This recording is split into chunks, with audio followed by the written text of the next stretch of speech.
OPS வந்து விஜய் கூட கூட்டணி வைக்க போகிறதா ஒரு பேச்சுவார்த்தை நடந்து போயிட்டே இருக்குது. அது உண்மைதானா? எப்படி பார்க்குறது? அது நம்ம எதுவுமே ஆத்தென்டிக்காக வராமல் நம்ம பேசுறதில்ல. பட் அதை நம்ம ஏற்கனவே பல தடவை பேசும்போது நீங்கள் சொல்லி கேட்டிருக்கீங்க. நம்ம முன்னாடி காணொலிலாம் சொல்லும் இன்டர்வியூவில் கேட்கும்போது யாருமே வரலையே ஆட்சியிலையும் இப்போ வரும் காலங்கள் பதில் சொல்லும்னு சொன்னோம்.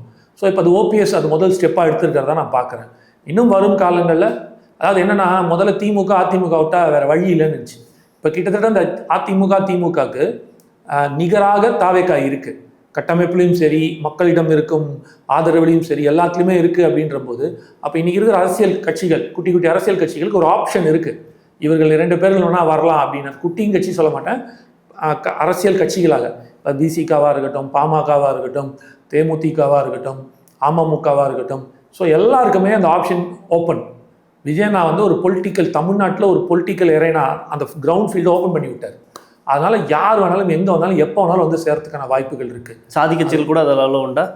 அது அவங்க தான் டிசைட் பண்ணணும், அது எங்களுக்கு தெரியாது. அவர் அண்ணன் ஜாதி கட்சி எடுக்கிறாரா ஏன்னா மத சார்பற்ற கூட்டணி பிறப்புக்கும் எல்லா உயிருக்கும்ட்டார். அப்போ ஒரு பர்டிகுலர் சாதி கட்சி அவர் ஏற்றுக்க மாட்டாருன்னு நான் நினைக்கிறேன். எனக்கு தெரியாது, வந்தாலும் ஏற்றுக்கலாம், ஒன்றும் தவறு இல்லை.